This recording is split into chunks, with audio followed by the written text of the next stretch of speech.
Good afternoon, everyone. Welcome to today's seminar. I'd like to acknowledge all of you in the room, including our guest speaker today, Mrs. Marty Miranda from the University of the Free State. I would also like to take this opportunity to acknowledge the UADS department within our institution. They do a lot of work regarding accessibility and advocacy related to students and staff with disabilities. And they do a lot of fantastic work, and our office is privileged to collaborate with them quite often. This seminar, we asked for this seminar as part of the National Disability Rights Awareness Month, which is now November.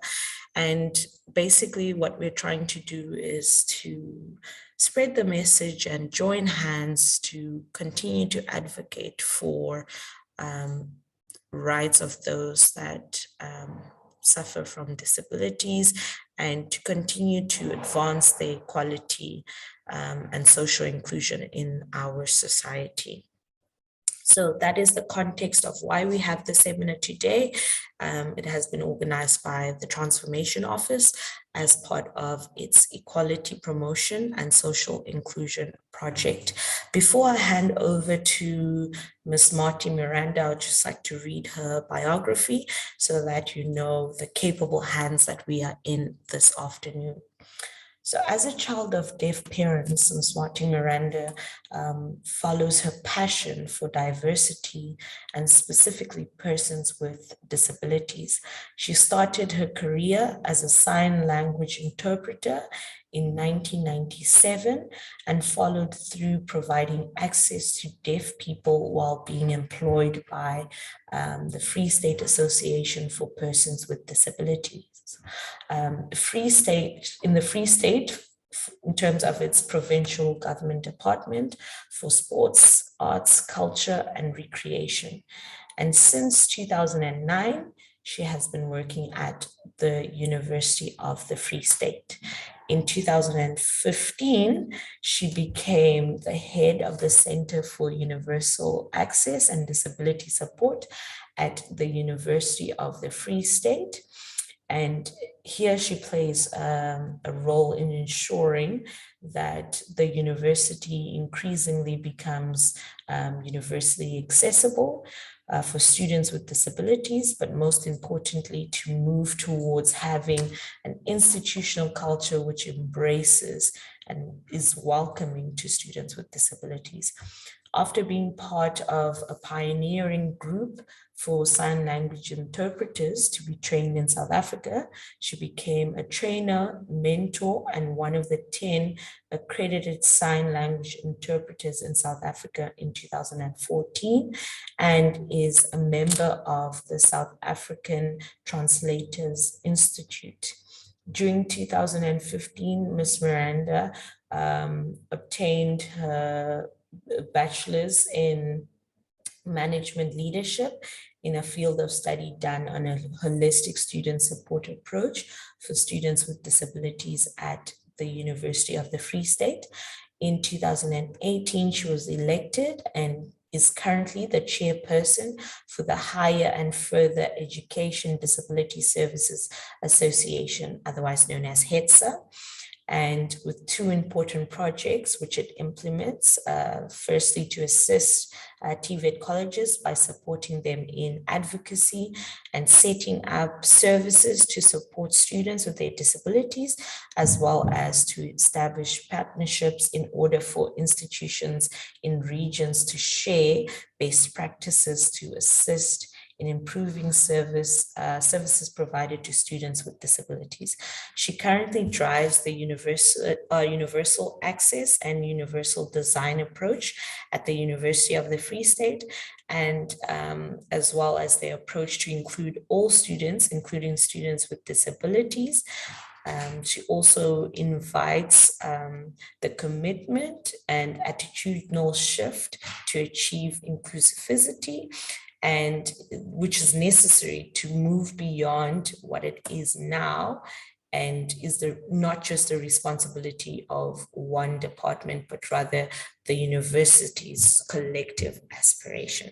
So I know that was quite a lot, but it was extremely important for us to know the journey that Mrs. Miranda has gone through and why this is such a passion-driven effort for her. And hopefully we can learn lessons on how to also increase our efforts in advocacy for those living with disabilities. So thank you so much, Ms. Miranda. Please, the floor is yours. Thank you so much, Adelaide, for the introduction and your kind words. Good afternoon, everyone, and thank you very much for the opportunity to share information with you. Adelaide, can I just confirm whether you can hear me? Yes, we can. Okay, and I would like to share my screen, so please just indicate if you see my screen as well. Yes, we can see it. Okay, great. Thank you so much. Okay, so I prepared this presentation with my HEDSA cap on, because I think when we speak to different institutions, we try to advocate for universal access and universal design. And I think NMU is also one of those institutions under the leadership of Nozi that would like to follow through with universal access and universal design specifically as well. So I'm going to talk about universal design as a proactive approach to teaching and interacting with students with disabilities. So what it is that we say we prepare all our learning material basically ahead of time, ready for any student in our classrooms.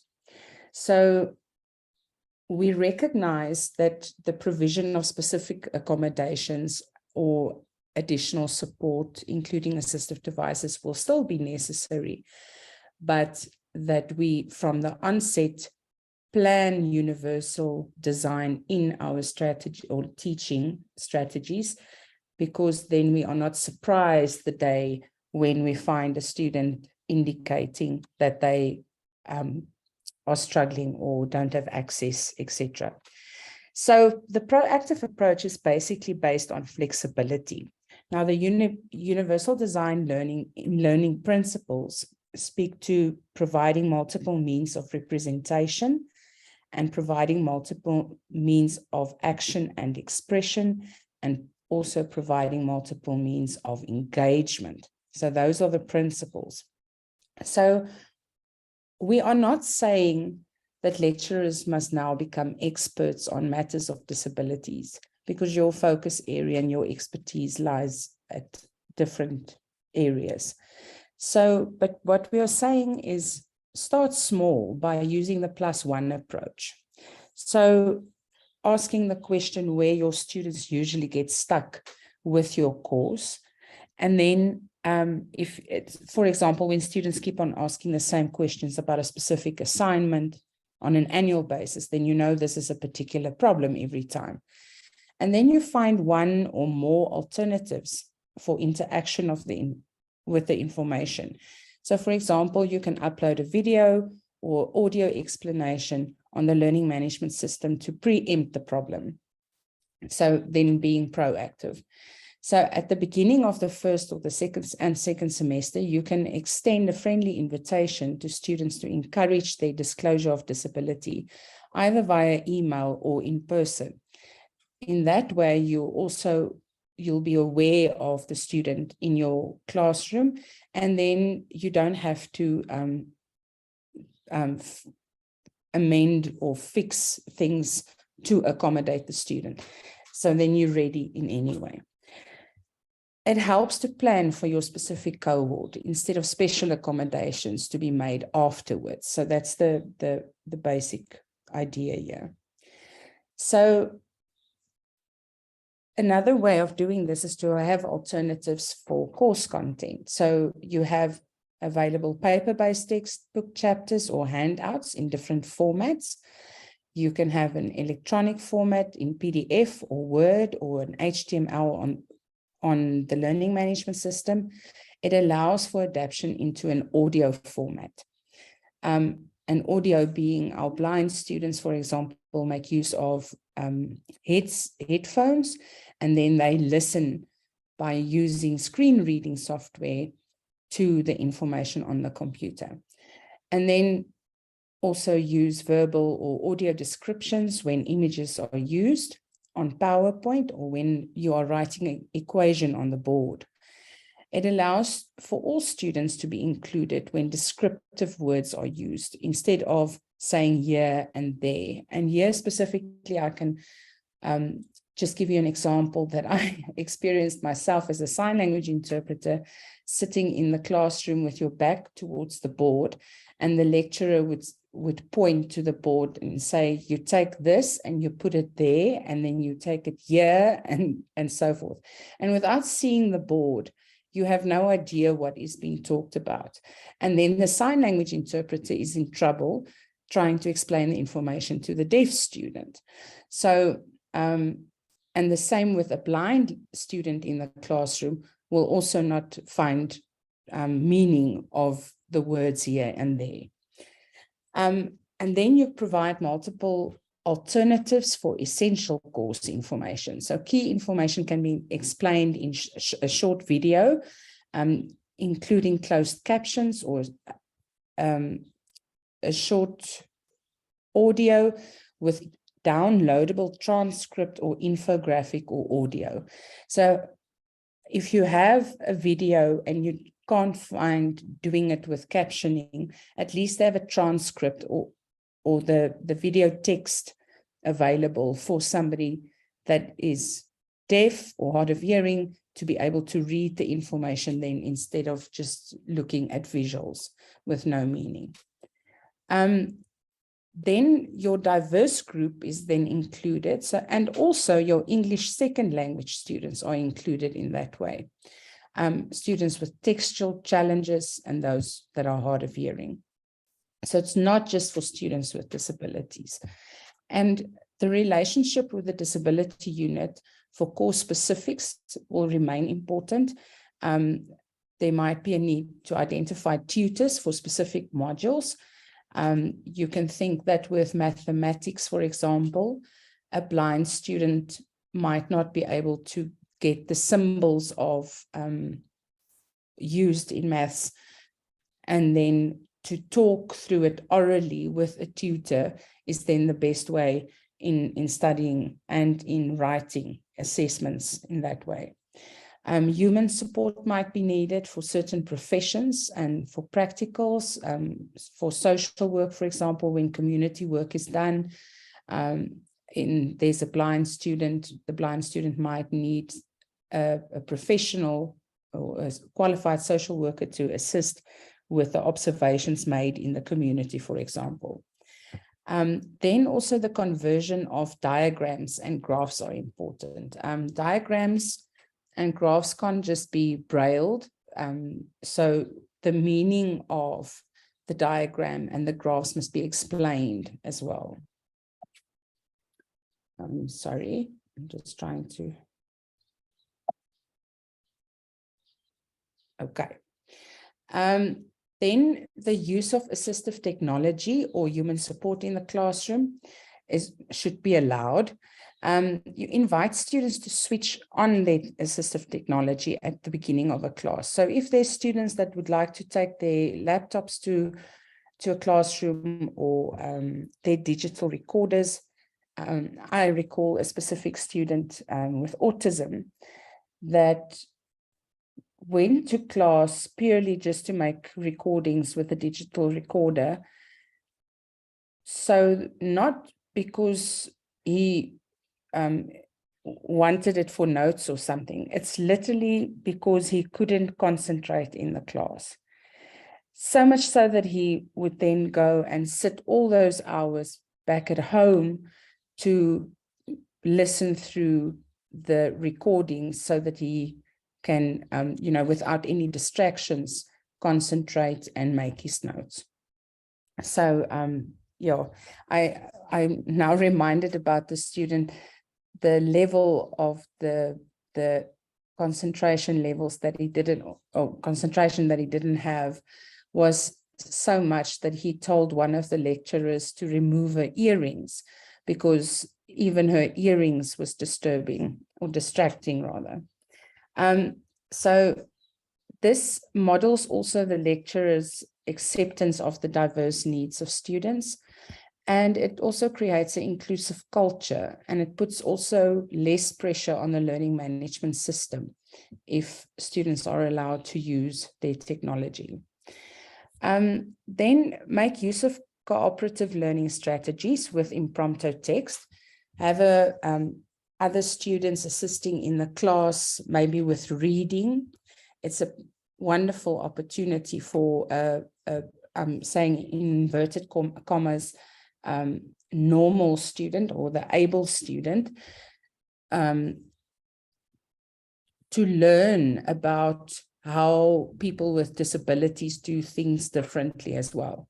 So the text should also be available electronically beforehand for preparation, so that if there's handouts in the class, for example, then the student, a blind student, might not have access to that. But if you have shared the information before the class electronically, the blind student could at least prepare for the class.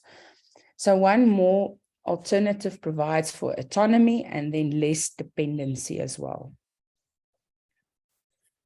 And then with assessments and assignments, I think here we're not saying we want to provide special arrangements. It's to equal the playing field. That's what it comes down to. So the aim of an assessment is not to simply judge the outcome of the learning, but it provides for supportive and positive mechanisms to improve learning.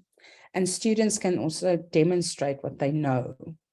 So use different methods for that, for exam procedures or assessments, as long as you ensure students are given the same opportunities to demonstrate achievement of learning outcomes.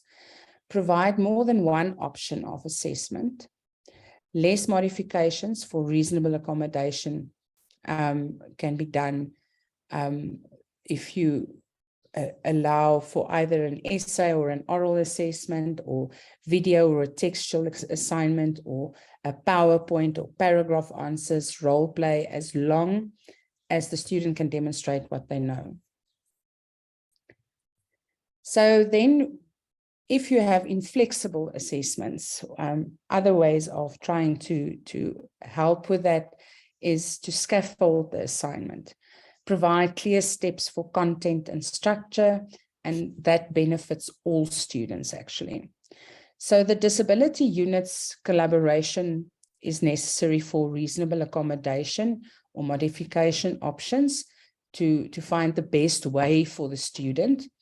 And then an overarching concern must be flexibility without compromising the demonstration of the learning outcome, like I mentioned earlier. So here's some practical guidelines for the classroom, and specifically focusing then on the different disability categories. So, and we must remember that we have moved away from the medical model of disability to the social model, and therefore the application of universal access and universal design, which is also a requirement from the DHET, specifically in the white paper on the rights of people with disabilities, but for our sector specifically, the policy framework on disability for the PSET sector, which speaks to the environment being inaccessible and moving away from the focus being a person with a problem. So allowing different options and ways of use will reduce the experience of the disability as well. So for deaf and hard of hearing students, it's important to have a clear view to the lecturer and the sign language interpreter or the lip speaker. If the deaf student is a lip reading student, they will sit in front to follow the lecturer's mouth. So it would be fruitless for the lecturer then to walk up and down in the classroom. So you must limit your movement and engage with eye contact as well. Allow more time for group discussions and encourage talking one at a time, because if there's an interpreter, it's quite difficult to interpret two people at the same time. So repeat what other students' comments were, or if any question was asked, to make sure that these students are on board. And then the instructional material must be available in text form as well.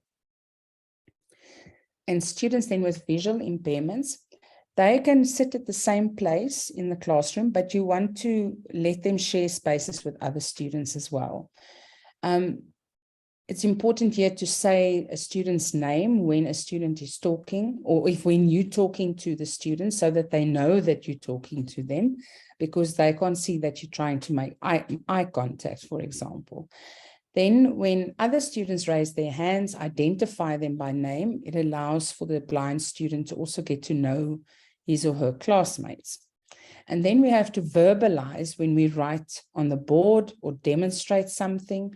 Verbalize when a stranger or a visitor enters the classroom, or if it was rearranged, because a blind student gets used to their space where they have their mobility, and then if the space is changed, it becomes obstacles then for that particular student.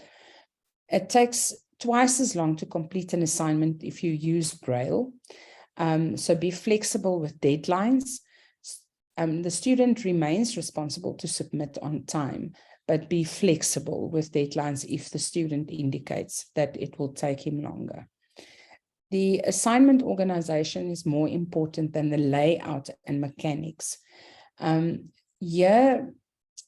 Just to mention, because blind students make use of screen reading software, it's not that the screen reading software would tell you, you have now bolded this heading, or you have underlined it. It will only read the heading, and it might say that it's a capitalized word, or there's a bullet, or there's a number. So it's the organization that it will share, but it won't share visuals. And when there's an image, for example, it will not tell you what is in the image. It will just read, there's an image. Okay. So replace the practical work with theory as well, where possible, and then provide human support if not, and then also group work, assist if a student can work within a group to do an assignment. It's also helpful. And then consider audio commentary for practical reports as well. So if a student would like to talk through findings, etc., it will be helpful. Then students with mobility impairments, usually a loose desk is necessary for inaccessible auditoriums where this seating arrangements is of such a nature that you can't move a chair and make space for a wheelchair. Then a loose desk is then necessary. Note that the student might be late for class as well due to difficulty with movement around the campus. And then schedule accessible venues is important then as well, if you know about the student ahead of time. Don't push or touch a wheelchair because it's personal space. Ask first if you can push a person, provide assistance. And then if it's a one-to-one conversation you have with a person making use of a wheelchair, bend down and have leveled eye contact with the person. It is just courtesy, I suppose. Then learning difficulties. This is usually the biggest group of students with disabilities of all the categories. And mostly, most of them don't make use of any support services. They only declare when they really struggle. So, and then they also invisible disabilities. So they might be in your classrooms already and you don't know about them, and a bigger amount of them, so than you might know of. So I usually use, because this group is also very diverse, because they receive and they process information differently, either auditory, spatial, or visual, and they retain and express knowledge differently. And so I usually say, if you can plan and be proactive to accommodate this group of students, you've already come halfway with being proactive in your preparation of your materials in accessible formats. So start by reviewing previous main topics of previous classes as well. Provide a clear overview. If there's a handout, highlight the main arguments or the key concepts, or if there's new or difficult vocabulary. Clarify new language and provide examples.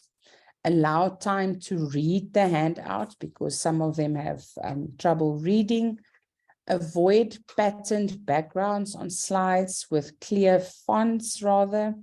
Avoid dense text. This particular slide of mine is too dense, I think.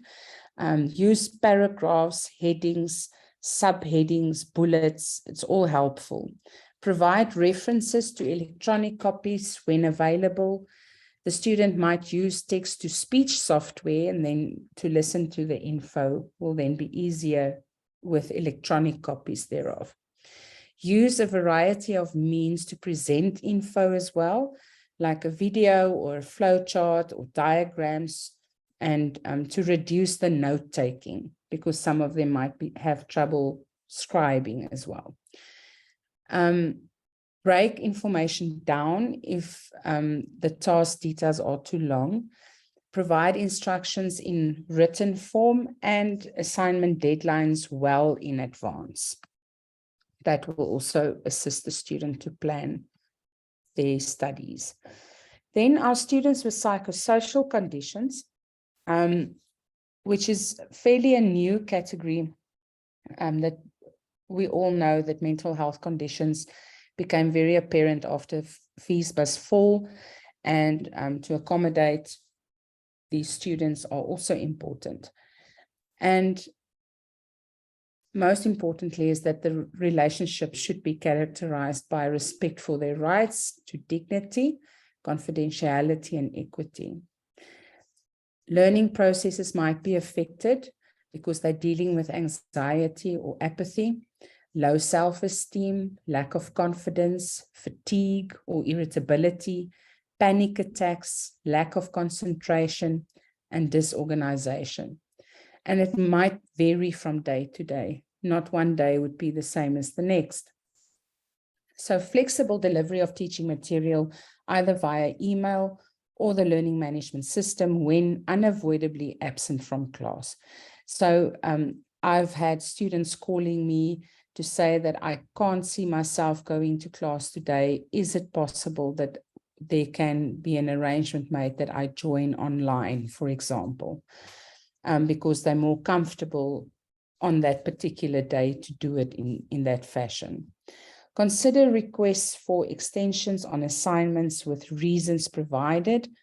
Do not attempt to counsel the student, because we are not counselors unless you are a counselor. Provide verbal and written instructions with reminders of due dates of assignments and exams as well.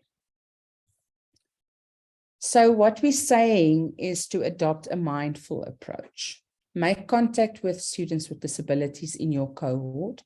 And if you're not sure how to provide the equal access, you can ask the student or ask the disability unit or talk to the teaching and learning department to find the best way to accommodate the student. And one might find that when you ask the student that you'll find a very simple method to accommodate the student, and that it's not in particular a big amendment to be made. So that's all from my side. Thank you, Adelaide, for the opportunity.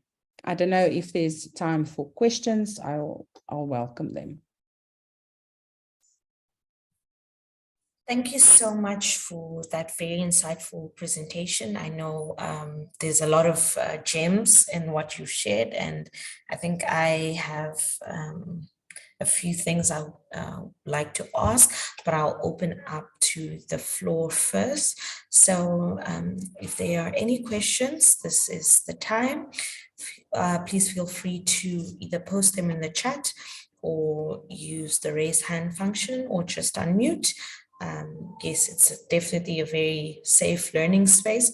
So yes, please do feel free to pose any questions.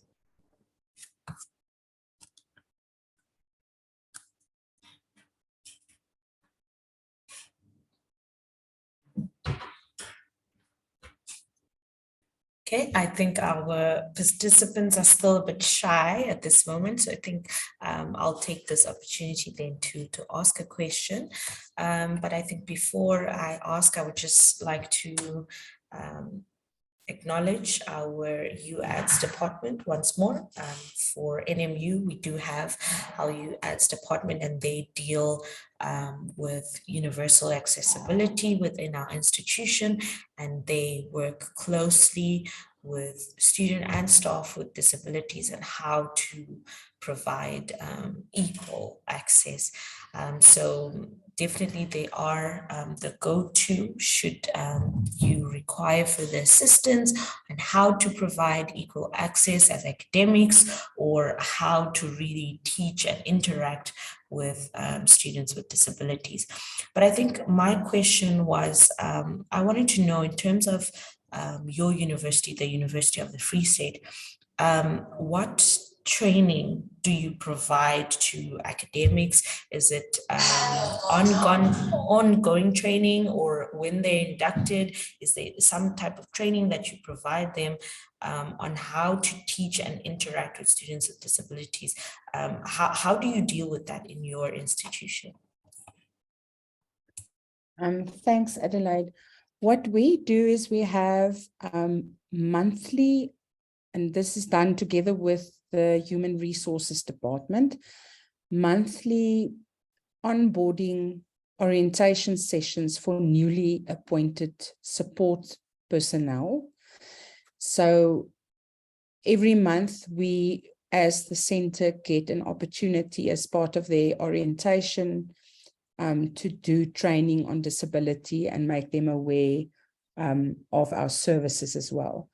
Then we also have new academic staff orientation.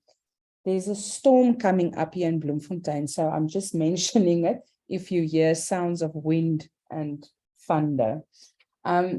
So we work, and with the newly appointed academic staff, we work with the Center for Teaching and Learning, and in their training orientation program, we have a specific time to also train the newly appointed staff.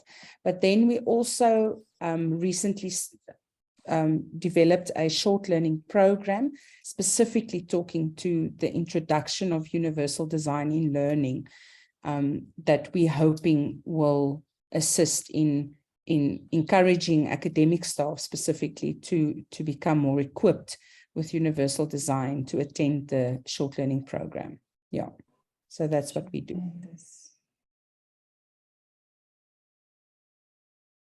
Okay, thank you so much. That definitely gives us a lot of insight.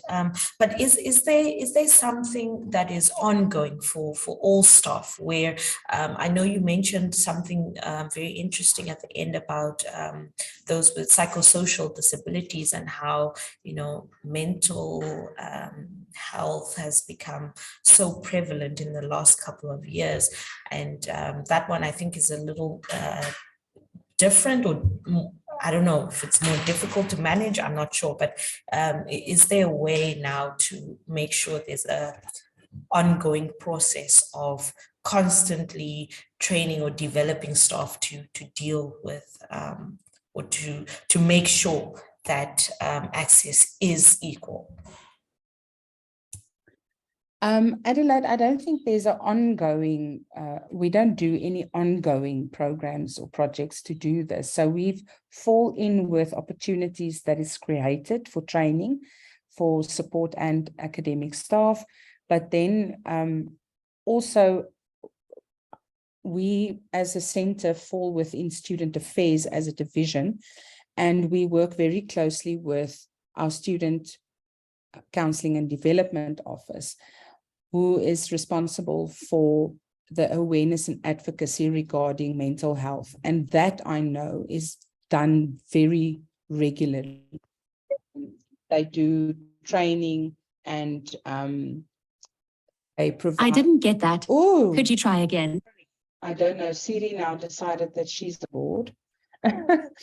So yes, so they do training, they provide training to students as well. They've got influencers to always market, the services of counseling services and doing awareness regarding mental health conditions. But in terms of my office, no, not ongoing, no. Okay, thank you so much for that. Definitely very insightful stuff on for us really to constantly think about what we can always improve on, because definitely we have a lot going on in this space. Definitely we're taking our advocacy very seriously, but I think the main thing that I've gotten is, even though we launched this, or we're engaging in these seminars this month with a focus on disabilities as part of Disability Rights Awareness Month, but I think it's definitely not work that can be completed in 1 month. It has to be something that we're constantly engaged on and we're constantly striving towards. So I think that was the major takeaway for me. And you mentioned something really important about collaboration there. So I think us knowing that it's not just a job that one department must bear on its own. We all need to come to the party and do our part to make sure that accessibility is equal. So I don't know if anyone else in the room would like to add something, if there are any comments, if there are any questions, please feel free.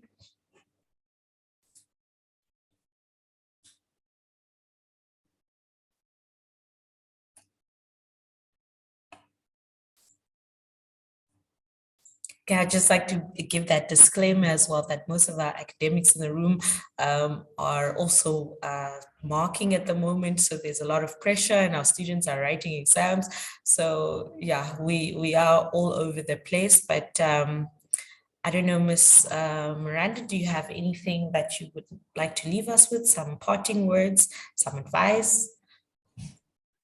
Yeah, thank you, Adelaide. I think in conclusion, as much as one can talk through all the disability categories and try to explain what all of their needs are, the focus becomes then the person with the problem. Whereas if we really know how to implement universal design in learning, then we create a space where we embrace any person, regardless of their capability, ability, or disability. So, yeah, so I think we must understand that we're all human first before anything else, and that whatever adaptations need to be made or flexibility provided or options provided will accommodate more people than just people with disabilities. So yeah, thank you.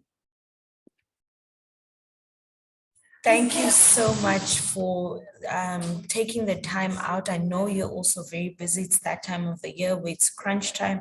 We have so much to do, but we are extremely honored for you accepting our invitation to come and join forces with us in this incredible month where we are raising awareness about disability rights. And we hope that we will have further collaboration with you and your university and with you ads going forward from our university. And that, yes, we will do bigger and better things in time to come. Thank you so much again, Ms. Miranda, and thank you so much to everyone that has attended, all the academics in the room. I acknowledge you, and again to you ads within our institution. Thank you so much for all the work that you do. Thank you, Adelaide. Thank you, everyone. Goodbye, everyone. Have a lovely afternoon.